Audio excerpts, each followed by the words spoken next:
Ano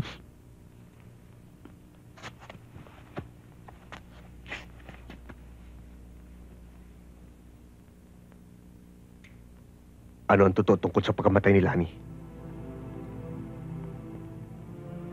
Nasagasaan siya eh. Ikaw na lang maaari magsabi ng totoo. Malaki pagkukulang ko kay Lani. Hindi ako papayag mawala siya ng ganun na lang.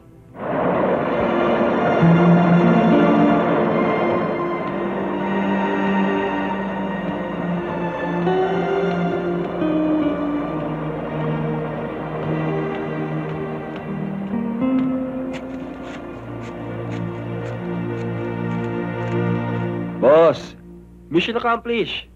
Nandiyan yung chick. Bilib na talaga ako sa boss nyo. Ang bilis magpakilos ng galamay. Bueno. Total, mababait kayong mga bata. Ito ang pang good time. At sana mag-enjoy kayo. Sana naman mag-enjoy kayo, boss. Sige, lakad na. Tara.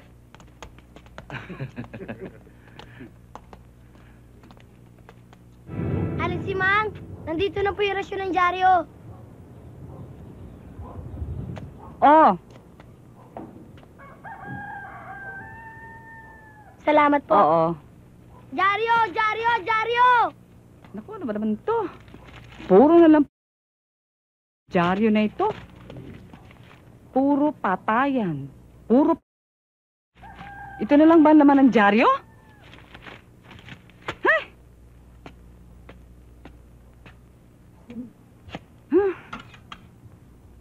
Oh, anak, mabalik nga tayo doon sa pinag-uusapan natin. Kasi naman kayo magkakapatid. Si Lupe at si Ruben. Sinabi ko na sa inyo noon, dito na muna kayo tumira sa akin. O ano ngayon na nangyari? Namatay tuloy si Lupe at si Ruben. Chang, nangyari na po yun. Hindi na natin mababalik sa dati ang lahat. Ngayon, katulad niyan, sinabi mo sa akin na hinahunting ka ng mga kaaway mo. At hinahanap ka ng mga pulis. Kaya kung ako sa'yo, dumito ka na muna sa akin. At pag nakita ka ng mga alagad ng batas, sumama ka ng mahusay.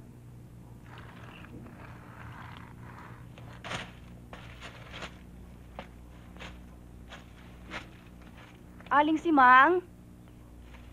Naku, si Rosie. Patay. Aling si Mang? Oh, Rosie. Rosie, ang pamangking ko, si Dodong. Hi, Dodong. Buti naman dinalaw mo si Aling si Mang. Hindi. Dito na muna siya titira sa nahin natin. Pero pakiusap ko lang sa'yo, ha, Rosie? Huwag mo munang sasabihin kahit kanino na nandirito ang pamangking ko, ha? Kasi, meron siyang konting problema. Palagay ko hindi lang ho problema. May sakit pa ho yata siya eh. Oo.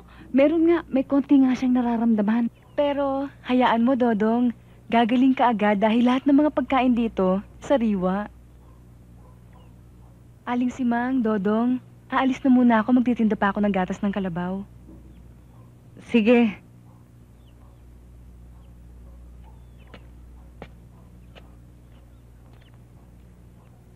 Chang, maganda siya.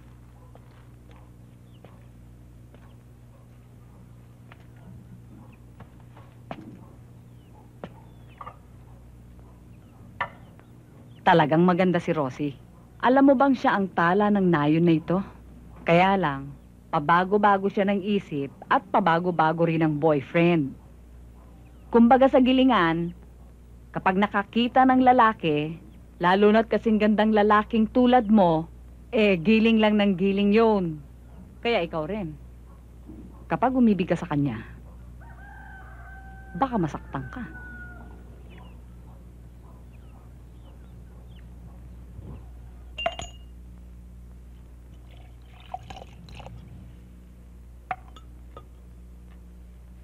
Nasisiyahan ako sa record mo. Nagpapatunay lang na magiging isa kang magaling na partner sa negosyo. Salamat. Dumampot ka naman eh.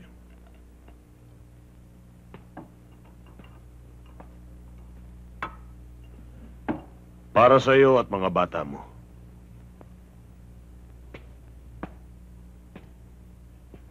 Anong mani? Yan nakakalat sa mesa. Manilang yan dito. Peanuts. Usong-uso dito yan. At kung magkakasundo tayo, ikaw ang magiging permanenteng kasosyo ko sa lahat ng racket ko. Magpapasasa tayo sa mani. At maaari mo pang mabawi ang lahat ng nawala mo dahil sa panloloko ng dati mong kadil. Tama ba ako?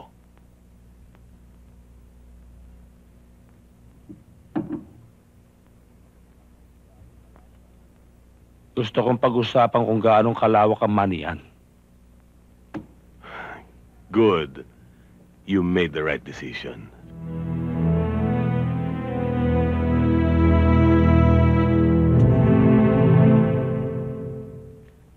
O ayan, magaling na mga sugat mo, Dodong. Sabi ko sa'yo magaling ako mag-alaga. Hindi ko lang kung paano kita pasasalamatan. O ano, Dodong?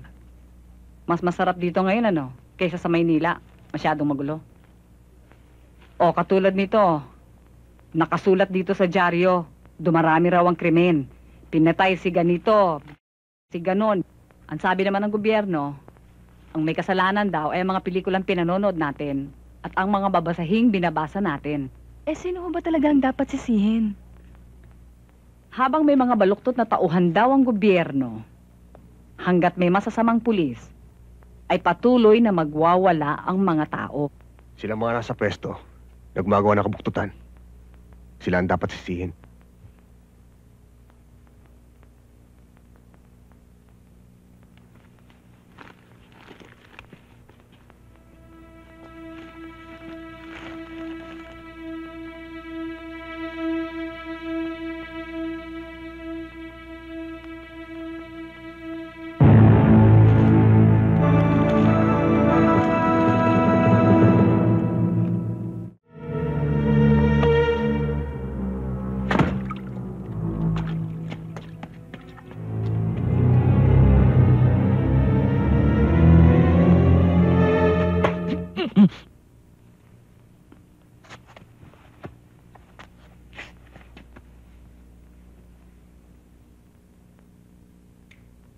Ano ang totoo tungkol sa pagkamatay ni Lani?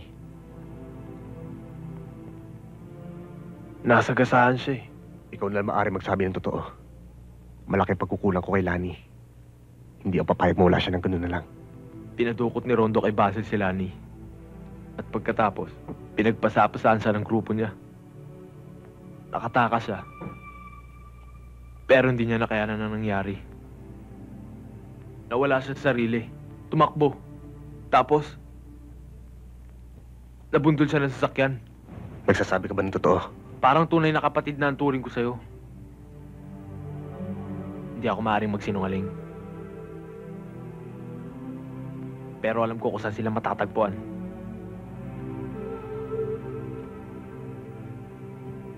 Kung kailangan suyurin ang buong mundo, gagawin ko.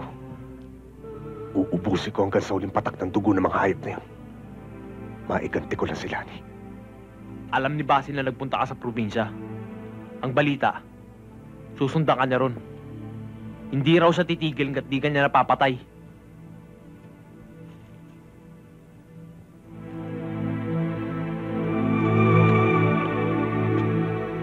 Kaya kung ako sa'yo, Dodong, magtago ka na. Hindi ako magtatago. Susundan ko sila.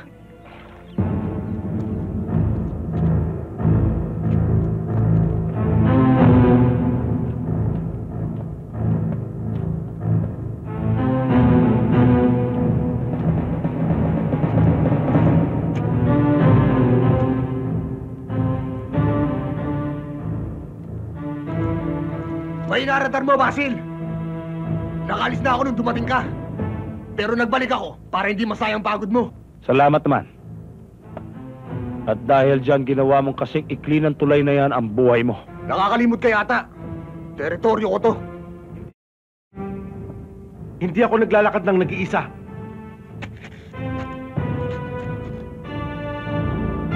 Pagbabayaran mo ngayon ang ginawa mong pagpatay kay Ciudadano!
Naririto kayo para maghanap buhay. Hindi para umubot. Paano ba kayo makakabayad ng mga utang nyo? Bali rito, bali ron. Kailan ba kayo makakabayad? Pinilit niyo lang naman kami ah. Ah, ganun, nangangatwiran ka pa, ha? Ito ba ang trabahong pinangako mo sa amin? Ito ba? Isa ka pa, isa ka pa. Marunong ka rin sumagot, ha? Bakit? Lalabang ka? Ha? Ha? Lalabang ka sa akin, ha? Huwag niyo naman ho siyang sasaktan. Ah, ganon, ha? Bakit? Abogado ka ba niya? Para ipagtanggol mo siya? Baka gusto mong kalbo, hindi kita.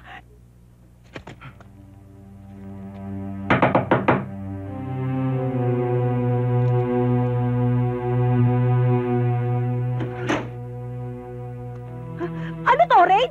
Tumakas na kayo lahat! Ay, dali! Dali! Bilis! Bilisan nyo! Ano ito, Rick?